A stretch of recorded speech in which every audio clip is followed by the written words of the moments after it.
ان شاء الله النهارده هنتعرف على اداة الشارب تول اللي موجودة في برنامج كابتشر 1، وهنعرف كل سلايدر بيعمل ايه بالظبط. يلا بينا على البرنامج.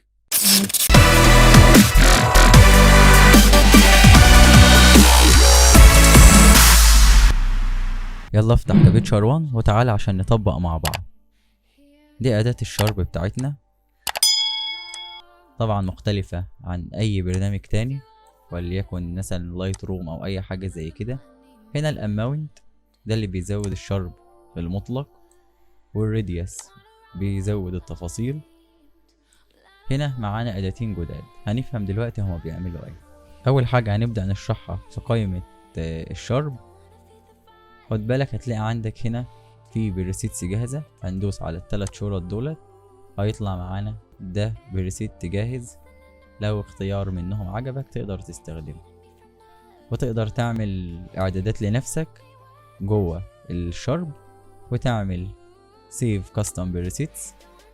مثلا اخترنا الثلاث اعدادات دولت، هندوس سيف بيحولنا على الجهاز بتاعنا ونقدر نحفظ الاعدادات اللي احنا عملناها في الشاربنينج. هندوس على الثلاث نقط دولت، نقدر نخلي مثلا سيف از ديفولت فور جيبك، يعني ممكن نعمل حاجة معينة لجيبك ونعملها ونخليها ديفولت غير الديفولت بتاع البرنامج. البرنامج بيحط لك الديفولت بناء على الكاميرا بتاعتك، هو بيبقى عارف الاعدادات او ايه المناسب لنيكون او ايه المناسب لكانون، وبيحط لك هو اعدادات من عنده. دي البرنامج ده الافتراضي بتاعه. يلا نخش على تاني حاجة.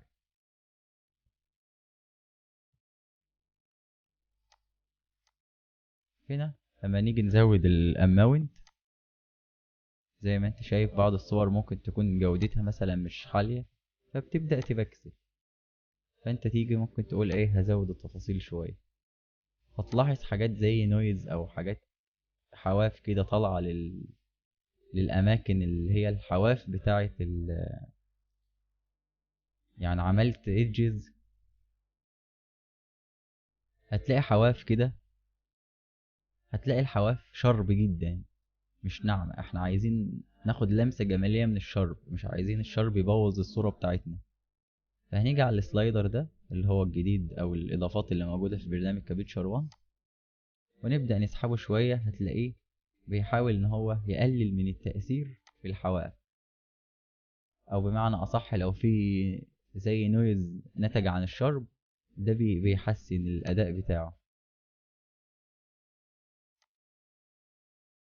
زي ما انت شايف كده. نروح على مثال تاني. عندك حاجة برضو زي الصورة ديت، هتيجي هنا هتزود الاماونت، وممكن هنسيب الراديوس زي ما هو، ممكن ننعم الحواف شوية.